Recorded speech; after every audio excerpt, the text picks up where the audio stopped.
Hello guys, welcome back to my channel muddy Amit blog. तो कैसे हैं आप लोग? तो आज मेरे साथ अभिनव जुड़ा है। हेलो तो गाइस। अभिनव से हम लोग बातें करेंगे। अभी बिल्कुल बहुत भाई। सारी चीज़ें हम लोग डिस्कस करेंगे। तो एक छोटा सा इंट्रो बता दो, आप कहाँ से हो और क्या है ये सो ऐसा। बेसिकली मैं हूँ राजस्थान से। और दिस इज़ वेरी स्ट्रेंज कि राजस्थान से बहुत कम लोग बाहर आते हैं। अच्छा। और एजुकेशन वाइज मैंने भी वही किया है जो अमित ने किया है। सो बेसिकली जस्ट अभी आपने एजुकेशन के बारे में बात किया, हाँ हाँ। तो एजुकेशन से ही रिलेटेड हम लोग थोड़ा बात करते हैं। बिल्कुल। जैसे हम लोगों ने दोनों होटल मैनेजमेंट किया हुआ अरे है। बिल्कुल। होटल मैनेजमेंट अभी के टाइम पे लोग उतना मतलब ऐसे एक बहुत ही नेगेटिव पॉइंट में देखते हैं, बट आप इस चीज़ को कैसे देखते हैं? नहीं, यू नो व्हाट अमित, मैंने होटल मैनेजमेंट इसलिए चूज़ नहीं किया था कि मैं और किसी फील्ड में अच्छा नहीं था। मेरा ये बिल्कुल भी नहीं था। मैंने होटल मैनेजमेंट शायद जब मैं 9th या 10th में था तभी मैंने बोल दिया था मेरे घर वालों को कि मेरे को होटल मैनेजमेंट करना है। अच्छा। क्योंकि पापा मेरे मेडिकल बैकग्राउंड से हैं, भैया इज चार्टर्ड अकाउंटेंट, तो मेरे को वो दोनों फील्ड में नहीं जाना था। एंड होटल मैनेजमेंट उस टाइम पे मेरा एक कज़न कर रहा था। ओके तो ओके मैंने ऑनेस्टली इसलिए किया था कि मैं उसकी लाइफ से बहुत इन्फ्लुएंस था, ओके। कि वो बैंगलोर में रह रहा है, मज़े कर रहा है। तो बेसिकली आप अपने भैया से इंस्पायर होके आपने होटल मैनेजमेंट बिल्कुल, ज्वाइन किया था। कज़न ब्रदर से, बिल्कुल। ओके। हम्म। सो आप जब होटल मैनेजमेंट कर रहे थे तो हम्म। आपको एक पॉइंट पे कभी भी ऐसा लगा था कि मुझे ये छोड़ देना चाहिए या इसे कंटिन्यू करना बिल्कुल। चाहिए? बिल्कुल लगा था।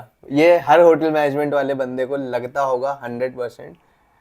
30% लोग छोड़ भी देते हैं उस पॉइंट पे, ओके पर जो 70% कर लेते हैं वो कर लेते हैं। ओके।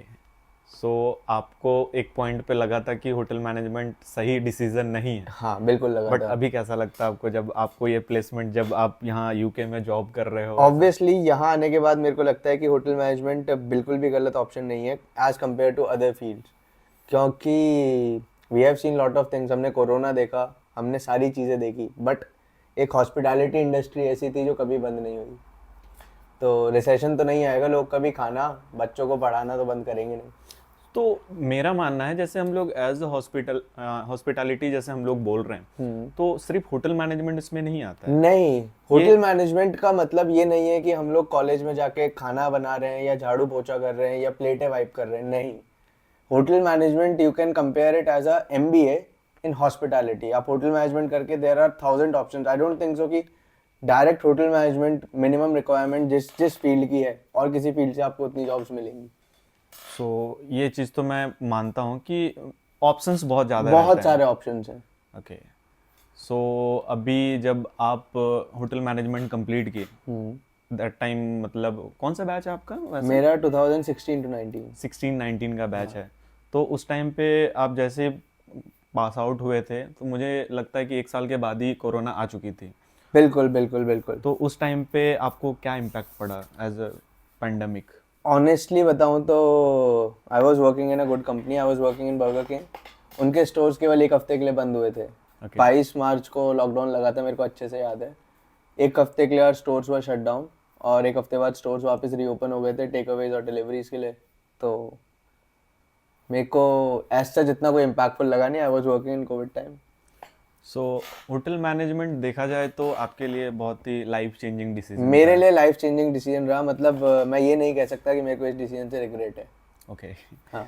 सो आप यहाँ पे अभी बहुत ही अच्छे लाइफ जो हाँ एक्सपेक्ट किए थे मतलब होटल मैनेजमेंट से, उस चीज़ को आप ऑनेस्टली बताऊं, मैंने होटल मैनेजमेंट से इतना एक्सपेक्ट नहीं किया था। मेरा प्लान ये था कि ठीक है, I will work for 3-4 years, उसके बाद I will do some business in my hometown. Okay but I got this opportunity, okay. And very less people get this opportunity जो अपने पास है। बात तो सही है।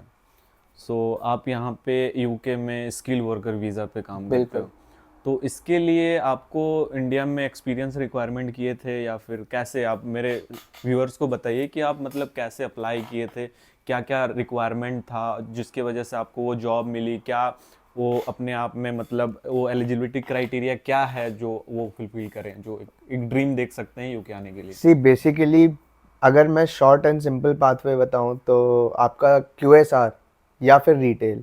आई वुड प्रेफरली से कि क्यूएसआर में एक्सपीरियंस होना चाहिए एटलीस्ट 3 years का। तो ये मैं एक छोटा सा इंटरव्यू करूंगा कि ये क्यूएसआर क्या होती है?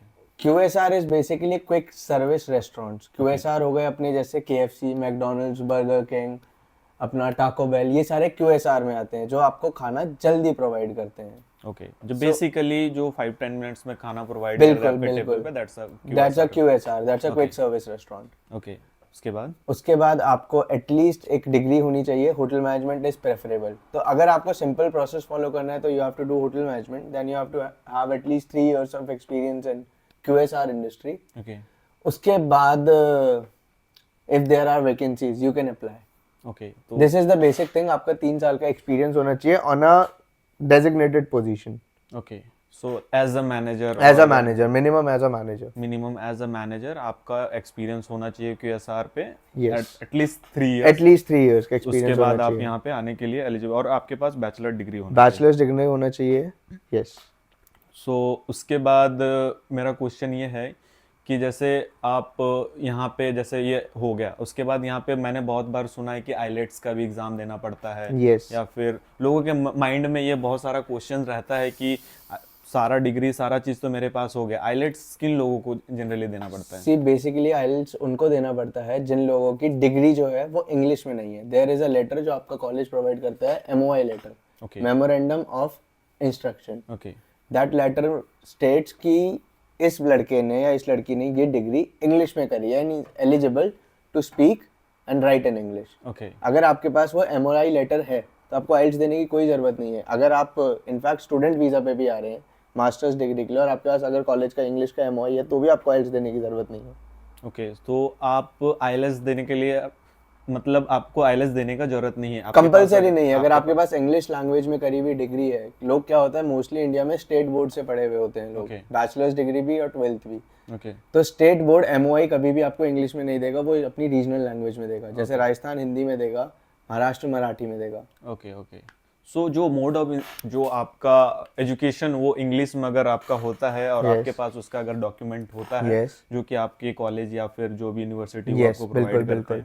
तो आपको आईएलएस देने का जरूरत नहीं, है। कोई ज़रूरत नहीं है। सो ये तो बहुत अच्छी बात है। और मैं एक क्वेश्चन और आपसे पूछना चाहता हूँ कि जैसे आप इस यहाँ पे वैकेंसीज हैं, जॉब हैं, ये आपको कैसे पता चला? ऑनेस्टली बताऊं तो me and my friend was sitting and उसको लिंक्डइन पे देखा टियारा का वैकेंसी, ओके, तो उसने हम दोनों का अप्लाई किया। सो बेसिकली आप लिंक्डइन को फॉलो करते Yes, हैं, LinkedIn को यहाँ पे थोड़ा- कंपनीज को आप देखते हैं कि Yes. आप यहाँ पे जॉब कैसे अप्लाई कर सकते बिल्कुल हैं। बिल्कुल। तो लिंक्डइन ही एक ऐसा ऑप्शन है जो इंडिया से आप जॉब के लिए अप्लाई कर सकते हैं। लिंक्डइन एक अच्छा ऑप्शन है, उस पर आप लोगों से कनेक्ट कर सकते हो, उस पर आप लोगों को पता चल सकता है, क्योंकि आजकल कोई भी जॉब वेबसाइट पे नहीं जाएगा, वो बस लिंक्डइन पे पोस्ट करेगा मैक्सिमम लोग, और उनकी रिक्वायरमेंट वहीं से पूरी हो जाएगी, तो उनको क्यों 10 जगह जाना है। ओके, तो एडवर्टीजमेंट का कॉस्ट कंपनी बचाती है और बिल्कुल, उनको बस social लिंक्डइन पे platform पोस्ट करती है, provide क्योंकि करते हैं। Most of the people are on LinkedIn. Okay, most of the professional peoples are in LinkedIn. Yes. So तो आपने लिंक्डइन से जॉब को अप्लाई किया, Yes. तो इस जॉब प्रोसेस में जो भी इंटरव्यू प्रोसेस हुआ ये कैसे हुआ आपका? इंटरव्यू प्रोसेस आपको यूके आके इंटरव्यू देना पड़ा था? नहीं, मेरे को यूके आके कोई भी इंटरव्यू नहीं देना पड़ा। मेरा इंटरव्यू इंडिया में ही हुआ था। इंटरव्यू के 3 राउंड हुए थे, तीनों जूम पे हुए थे, ओके, सारे जो भी इंटरव्यू हुए थे सारे ऑनलाइन हुए? सारे ऑनलाइन हुए थे। ओके, तो आपके 3 राउंड इंटरव्यू हुए थे, उसके बाद क्या हुआ फिर? बेसिकली 3 राउंड भी नहीं, वो 2 राउंड इंटरव्यू के थे, और थर्ड राउंड एक लॉयर के साथ होता है। वो आपको पूरा प्रोसेस से गो थ्रू करता है, आपको सारे डॉक्यूमेंट्स के बारे में बताता है क्या क्या आपको डॉक्यूमेंट्स चाहिए। ओके, और that is a kind of legal round. That is basically a legal round, we call it as a legal round, but it is not a round जब तक आपको पता होता है कि yes something is going on. तो आपका सारा डॉक्यूमेंट क्या क्या लगेगा, क्या क्या सारा चीज Yes. उसमें आपको बताया जाता है बिल्कुल कि आप ये सारा चीज आप सबमिट करो कंपनी बिल्कुल को, बिल्कुल, ताकि एक टाइम आपको लिमिट देते हैं, उसके अंदर वो सारी चीज़ सबमिट करनी होती है, फिर उसके बाद वीज़ा प्रोसेस चालू होता है। सो वीज़ा प्रोसेस होने में कितना टाइम लगता है? इट टोटली डिपेंड्स, ठीक है। किसी किसी का वीज़ा 15 दिन में भी आ जाता है, किसी किसी का वीज़ा 1 महीने में भी नहीं आता है। मेरा वीज़ा आ गया था विद इन 15-16 डेज। तो वीज़ा के लिए आपको क्या करना पड़ा था? वीज़ा के लिए बेसिकली मैं बताऊं, मेरे पास मेरे सारे डॉक्यूमेंट्स थे। Basically college degree, MOI letter, there is a medical test जो कराना पड़ता है। मेडिकल टेस्ट कहाँ से करवाए थे? मेडिकल टेस्ट मैंने दिल्ली से करवाया था। तो ये कहीं पे भी आप मेडिकल टेस्ट करवा नहीं सकते नहीं, हैं? मेडिकल टेस्ट कहीं पे भी नहीं होता है, हर कंट्री के कुछ स्पेसिफिक हॉस्पिटल सेट होते हैं, ऑथराइज्ड होते हैं? ऑथराइज्ड होते हैं कि आप लोगों को उसी का वैलिड सर्टिफिकेट चाहिए होता है मेडिकल टेस्ट के लिए। ओके। हाँ, तो मैंने कराया था दिल्ली मेडिसिटी में। तो दिल्ली से आपने अपना मेडिकल करवाया था? हाँ। उसके बाद फिर क्या प्रोसेस हुआ था? मेडिकल कराने के बाद I submitted my medical form to my lawyer, okay जो मेरा लीगल हैंडल कर रहा था पूरा वीज़ा प्रोसेस का। Okay medical and all other remaining documents like मेरा पासपोर्ट, डिग्री सर्टिफिकेट्स एंड जो भी उन लोगों ने मांगा था। ओके। एंड आपने सारा डॉक्यूमेंट सबमिट किया, उन्होंने उस डॉक्यूमेंट को पोर्टल वेरीफाई किया, yes। सारा ने पोर्टल में डाला, उसके बाद फिर आपने क्या किया? उसके बाद उन लोगों ने मेरे को मेरा एक डेट वीएफएस ग्लोबल का उनने मेरे को एक डेट असाइन किया। वीएफएस ऑफिस में आपका वो लोग अपॉइंटमेंट शेड्यूल यस, करवाते हैं? बेसिकली उनने मेरा एक अपॉइंटमेंट शेड्यूल कराया वीएफएस ऑफिस में। उस दिन जाके मेरे को मेरा फिजिकल पासपोर्ट सबमिट करना था, मेरे बायोमेट्रिक्स देने थे। ओके। बायोमेट्रिक्स में क्या क्या देना पड़ता बायोमेट्रिक्स में मेरा फिंगरप्रिंट जाते हैं बेसिकली, सारे। मेरा सिग्नेचर जाता है, and they ask some questions from my passport only like my name, my father's name, my mother's name and date of birth. Like basic question, कि yes। The person is the genuine और yes not? Yes okay. उसमें retina वगैरह भी सारे सारे yes, basically पूरे biometric scan होते हैं, आंखों का स्कैन होता है और 10 की 10 फिंगरप्रिंट स्कैन होते हैं। ओके। सो आपका फिर वहाँ पे पासपोर्ट, आपका फिजिकल पासपोर्ट सबमिट हो जाता है? बिल्कुल। उसके बाद फिर? उसके बाद we just have to wait. उसमें 3-4 ऑप्शंस होते हैं, आइदर यू कैन चूज कौन सी सर्विस चाहिए आपको, एसएमएस सर्विस चाहिए, पोस्ट सर्विस चाहिए, तो आपका पासपोर्ट वीज़ा स्टैम्प के साथ आपके घर भी आ सकता है, या फिर आप खुद कलेक्ट करना चाहते हैं वो आप कोई भी सर्विस ऑप्ट कर सकते हैं। ओके। तो आपने उस टाइम पे फिर अपना जो पासपोर्ट था आपने वो सबमिट कर दिया? बिल्कुल। फिर आपको वो कॉल करते हैं कि आपका वीज़ा?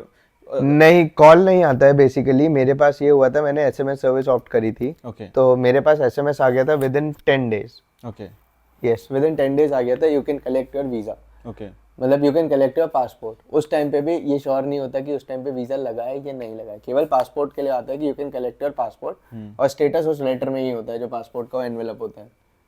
फिर next day I went to VFS, वापस दिल्ली गया था मैं, शिवाजी स्टेडियम आई थिंक वहीं पे है, आई एम नॉट श्योर कहाँ पे है।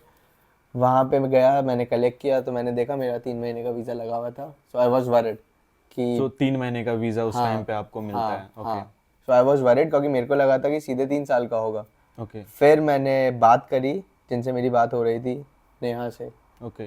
Then she told me that it is a temporary visa, यहाँ आने के बाद आपको एक कार्ड मिलेगा, दैट इज़ योर बीआरपी। तो बेसिकली वो एक इंट्रांस वीज़ा बोल वो सकते हैं। बेसिकली इंट्रांस UK में वीज़ा होता है enter एंटर करने के के लिए। लिए एक काइंड ऑफ इंट्रांस वीज़ा है। Yes। उसके बाद यहाँ पे आने के बाद वो वीज़ा आपके कंटिन्यू करते हैं? यस। ऐसा है। सो आपने जब वो कलेक्ट किया तो आपको कैसा फील हुआ था? मैं बहुत खुश था। मतलब सबसे पहले कॉल मैंने घर पे किया, मैंने बताया, और फिर I was staying with my friend in Delhi, हम लोगों ने पार्टी किया। ओके हाँ, देन इट वॉज श्योर कि okay fine, I am going. I got official mail from Tiara कि that you can resign from your old job now and you can book your tickets on following dates. Okay.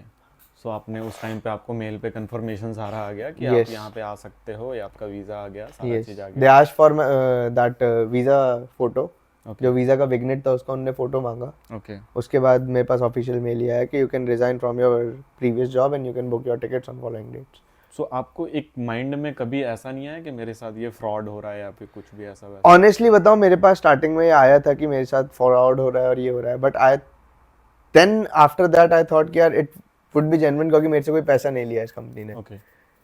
तो इस company में आपको यहाँ आने के लिए 1 भी रुपया पैसा नहीं? नहीं, मैंने केवल अपनी जेब से जो पैसा लगाया वो लगाया एक मेडिकल टेस्ट का, ओके और एक द टिकट्स जो मैंने बुक किए थे। और टिकट्स के लिए भी आई वॉज श्योर, क्योंकि टिकट्स मैंने जब बुक करा जब मेरे पास ऑलरेडी यूके का एटलीस्ट 3 महीने का वीज़ा था। Okay। तो मेरे पास विन विन सिचुएशन थी, मेरी जेब से कुछ नहीं गया, मेरे पास यूके का वीज़ा था। ओके। सो बेसिकली अगर देखा जाए तो बिना पैसे दिए भी आप यूके आ सकते हैं? बिल्कुल आ सकते हैं, बस थोड़ी स्किल चाहिए और थोड़ा टाइम पे दिमाग लगाना है, स्मार्टनेस चाहिए। एग्जैक्टली करना चाहिए। सो ये चीज़ बहुत अच्छा पॉइंट बोला है आपने। हाँ, क्योंकि मुझे ऐसा लगता है ना आज के डेट में इंडियन मार्केट में कि 90% 95% टाइम पे फ्रॉड का केस बहुत ज़्यादा होता है ये सब। बिल्कुल एग्जैक्टली। मैंने भी इनफैक्ट लोग यूके भी आ जाते हैं और वो भी फ्रॉड में फंसे हुए होते हैं, उनको पता ही नहीं होता उनके ऊपर कितने कितने लाखों का लोन है। ओके। ये चीज़ें भी बहुत स्टूडेंट के साथ होती हैं। सबके दिमाग में एक ग्लूमी ड्रीम होता है कि बाहर जाना है, बाहर पढ़ना है, सबको अच्छा पोर्ट्रे किया हुआ होता है, तो हर कोई सोचता है बस मैं बाहर पहुंच जाऊं। ओके। तो तो आपको किस टाइम पे ऐसा लगा कि नहीं मैं ये ट्रस्ट कर सकता हूँ वीज़ा आ जाने के बाद? तो आप जब अप्लाई कर रहे थे या फिर कुछ भी कर रहे नहीं, थे उस प्रोसेस में मैं कई बार सोच रहा था कि फ्रॉड तो नहीं कर देगी कंपनी, बट ऑनेस्टली बताऊं तो they only ask for my documents. Okay उनने कभी भी मेरे से किसी पॉइंट पे पैसा नहीं मांगा। Okay and if it's a fraud company, वो कहीं ना कहीं पैसा डिमांड करती। ओके। यस। सो बहुत टाइम पे तो ऐसा भी हो सकता है कि जेन्युइन कंपनी हो, पैसे मांग रही हो, तो फिर भी हो सकता है, बट आई वुड से कि 99% केसेस में if someone is offering you a sponsorship job तो वो पैसा नहीं लेता। जैसे आपको वीज़ा मिल गया, आप यूके आ गए, फ्लाइट कर लिया, बिल्कुल। ठीक है। तो जब आप यूके में फर्स्ट टाइम आए, मेरे पास भाई, मैं देखो एक ईमानदारी से बताऊं तो मेरे को है ना, जब भी ये बहुत डर लगा था ऑनेस्टली, जब मैं फ्लाइट बोर्ड कर चुका था। ओके बोर्ड करने के बाद मेरे मन में डर ये था, ठीक है यार अब मैं उड़ तो गया हूँ, वहाँ कोई छुआ ही नहीं तो जैसा मेरे को कंपनी ने बताया है, और मैं दूसरी कंट्री में एकदम, ये अकेला डर था। हाँ, ये अकेला डर था मेरे पास। अकेला हूँ। आप हाँ। इससे पहले यहाँ पे किसी को नहीं जानते थे? नहीं, इससे पहले मैं यहाँ पे किसी को नहीं जानता था, ऑल्दो मेरे कज़न यहाँ रहते थे, बट वो लीड्स में रहते थे। ओके बट मैं आया तो अकेला ही था यार। बहुत सारे होप्स लेके, हाँ बहुत सारी बिल्कुल, उम्मीदें लेके मैं बिल्कुल। यहाँ पे, बहुत सारे डर, बहुत कुछ रहता है मन में भाई कि बिल्कुल रहता होगा, ये तू भी समझ पा रहा है कि तू भी आया था जबकि। मैं समझ रहा हूँ। बिल्कुल समझ पा रहा होगा यार। सो जब यहाँ पे आए तो जब सब चीज़ देखा, कुछ कुछ तो अलग लगा होगा कि वहाँ और यहाँ यार बहुत चीज़ें अलग लगी थी स्टार्टिंग में, तो हर चीज़ ऐसा लगता था कि मैं कहीं और आ गया हूँ, पे। ओके जो कि बात सही थी, मैं कहीं और आ गया हूँ, कि दिस इज़ नॉट रियल। मतलब feel see everything first glance में असली नहीं लगता, सब ऐसा लगता है कि पेंट किया हुआ है। ओके। बट हाँ, अब इवेंचुअली आदत पड़ गई तो अब इट्स नॉर्मल। अब इंडिया अजीब लगता है थोड़ा।